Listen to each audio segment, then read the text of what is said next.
The U.S. will take over the Gaza Strip, and we will do a job with it, too. We'll own it and be responsible for dismantling all of the dangerous unexploded bombs and other weapons on the site, level the site and get rid of the destroyed buildings, level it out, create an economic development that will supply unlimited numbers of jobs and housing for the people of the area. Do a real job, do something different. Just can't go back. If you go back, it's going to end up the same way it has for 100 years. Gaza belongs to the Palestinian people. It is an inalienable part of the territory of Palestine, not a bargaining chip for political games. They must be allowed home.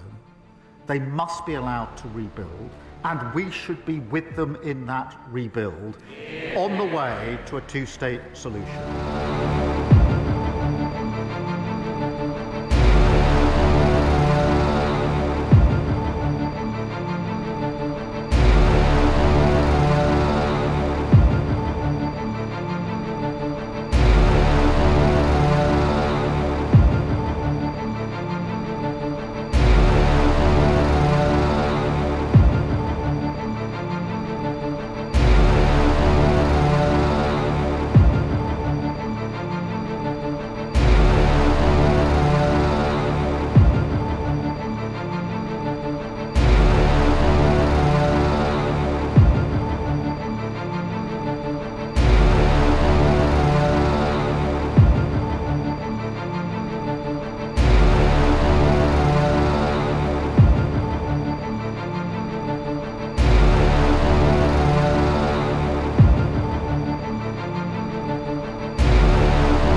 There has been extensive opposition from the international community to U.S. President Trump's proposal to clear out and take over Gaza, was China's comment. Gaza belongs to the Palestinian people. It is an inalienable part of the territory of Palestine, not a bargaining chip for political games, still less a prey of the strong. The war has already left Gaza in devastation and suffering. The international community, major countries in particular, should join hands to make Gaza better rather than worse by providing humanitarian assistance and helping with its construction. China firmly supports the legitimate national rights of the Palestinian people, believes that the Palestinians governing Palestine is an important principle that must be upheld in the post-conflict governance of Gaza, and opposes the forced displacement of the people of Gaza. China stands ready to work with the rest of the world for the realization of the two-state solution as the fundamental way forward and for an early, just political settlement of the Palestinian question, namely the establishment of an independent state of Palestine that enjoys full sovereignty based on the 1967 border and with East Jerusalem as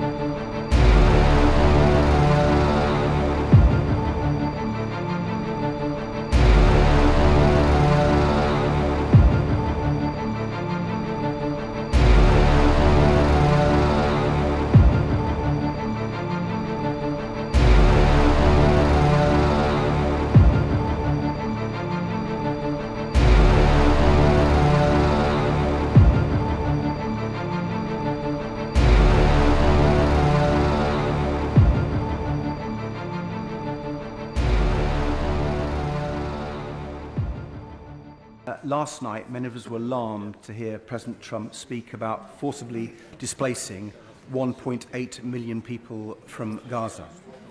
The Prime Minister has spoken to the President on several occasions now. Does he personally believe that Trump recognises the dangers of statements like this to the fragile ceasefire in Gaza and indeed to the security of both Palestinians and Israelis? I'm glad that the Foreign Secretary has confirmed that the government's position is still a two-state solution. I think that has support on all sides of the House. But will he reassure the House that this position and our concerns on these dangerous statements from the President will be communicated to the White House directly and firmly? Prime Minister. Well, Mr. Speaker, you raise a very important issue. The most important issue on the ceasefire is obviously it's sustained. We see it through the phases, and that means that the remaining hostages come out and the aid that's desperately needed gets into Gaza at speed and at the volumes that are needed. I have, from the last few weeks, two images fixed in my mind. The first is the image of Emily Damari reunited with her mother, which I found extremely moving. The second was the image of thousands of Palestinians walking, literally walking through the rubble to try to find their homes and their communities in Gaza. They must be allowed home. They must be allowed to rebuild, and we should be with them in that rebuild on the way to a two-state solution.